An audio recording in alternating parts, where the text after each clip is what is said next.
Hello YouTube, I am Nerd, and welcome to the Kingdom of Nerd.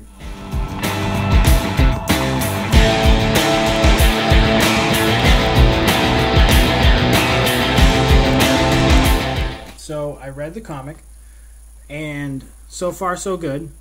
I have made the crucial mistake of not keeping up on all these characters, because Spider-Man is much older.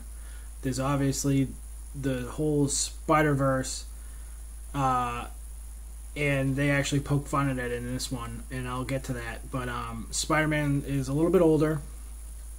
He owns his own tech company, and you find out, well, I found out, this is all new to me. Some of you reading this might already know this.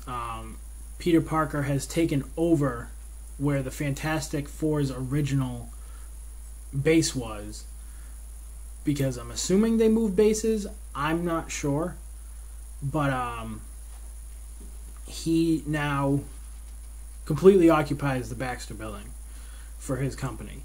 So he's a CEO, and he employs ex-supervillains, because like Harry Osborn works for him, and there's a couple other guys. But anyways, let's start from the beginning. It's like a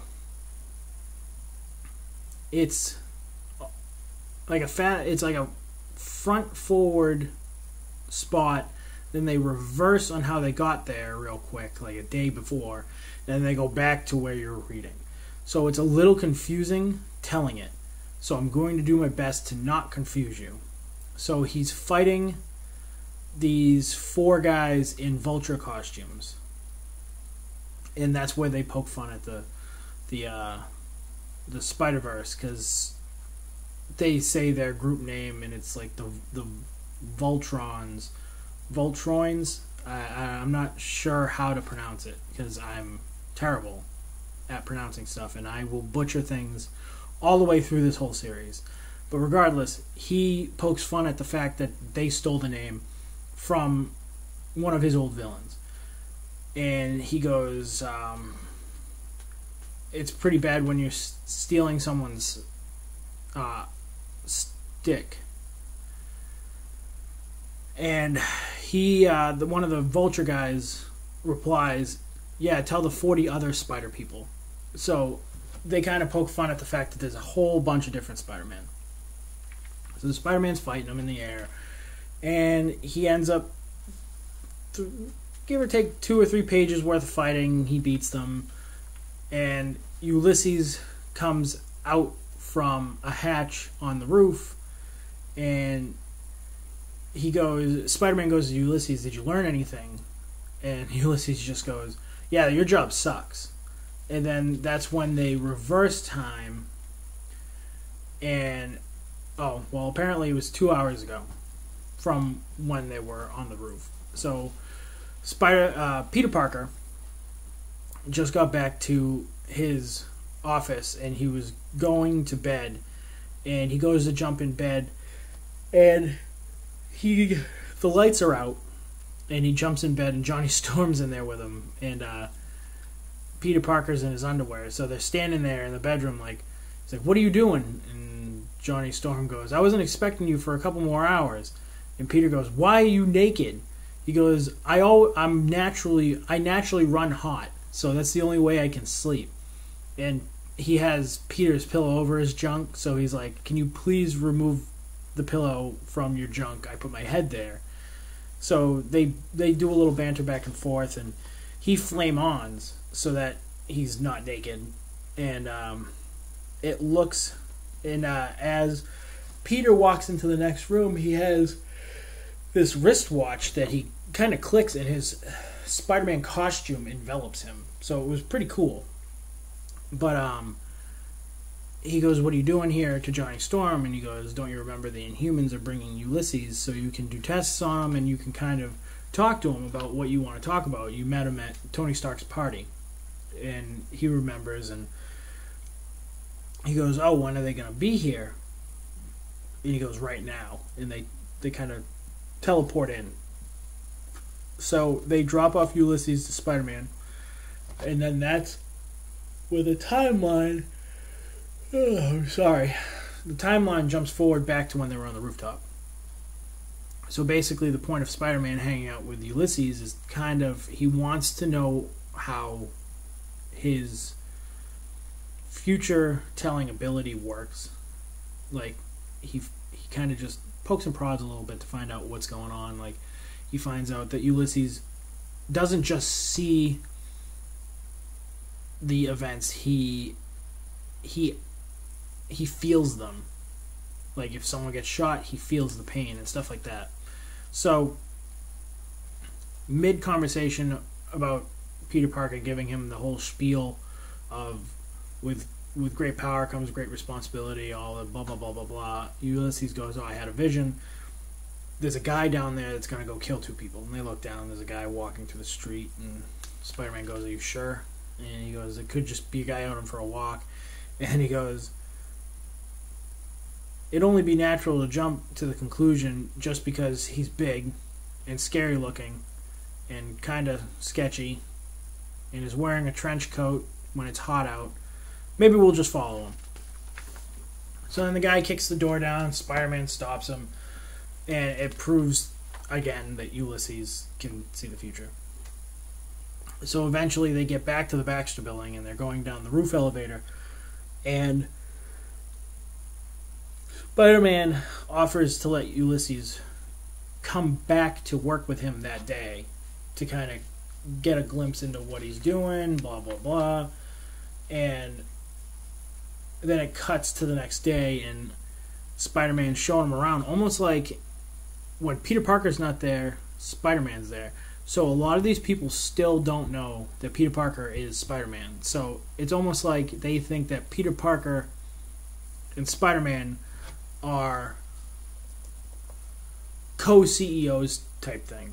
So Spider-Man's asking if Ulysses would want a job there to help them develop medical supplies and security systems so that they know that the avenue that they're going down isn't going to fail and they save money instead of finishing a product and it never goes anywhere. So they want to use Ulysses, well, Spider-Man wants to use Ulysses to a certain degree of checks and balances of their decisions on what to make.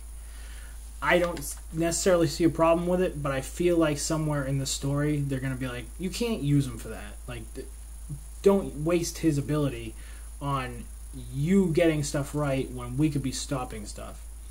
So Spider-Man introduces Ulysses. Oh my god, I'm so sorry. Spider-Man introduces Ulysses to Harry Osborn, who looks like he's one of the supervisors there. And he also introduces him to Clayton Cole. But nothing bad really happens. Spider-Man and Harry are talking back and forth a little bit about how Harry goes, well, this kid must be pretty good if Peter has his eye on him. And he goes into the whole, me and Peter have had our differences. I'll quote him. He goes, Pete and I have had our burdens.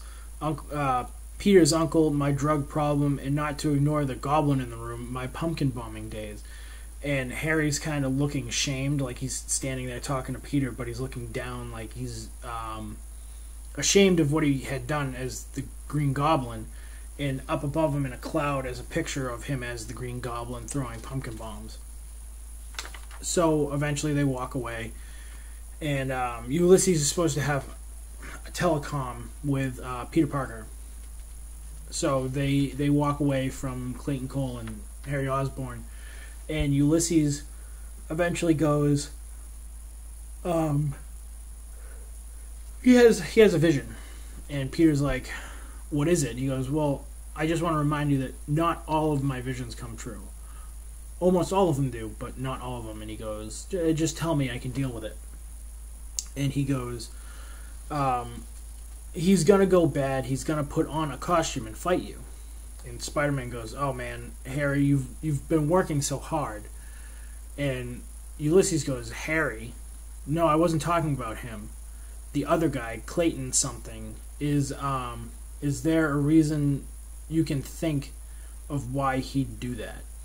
And it gives a picture of who, like the costume he's going to get in, and it has to do with sonic powers and stuff like that.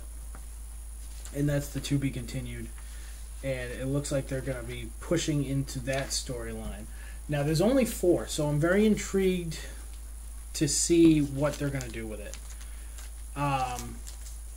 Overall, like I've said about all of these comics, because they're so early in the series or even the subplots, the first one's really going to be slow.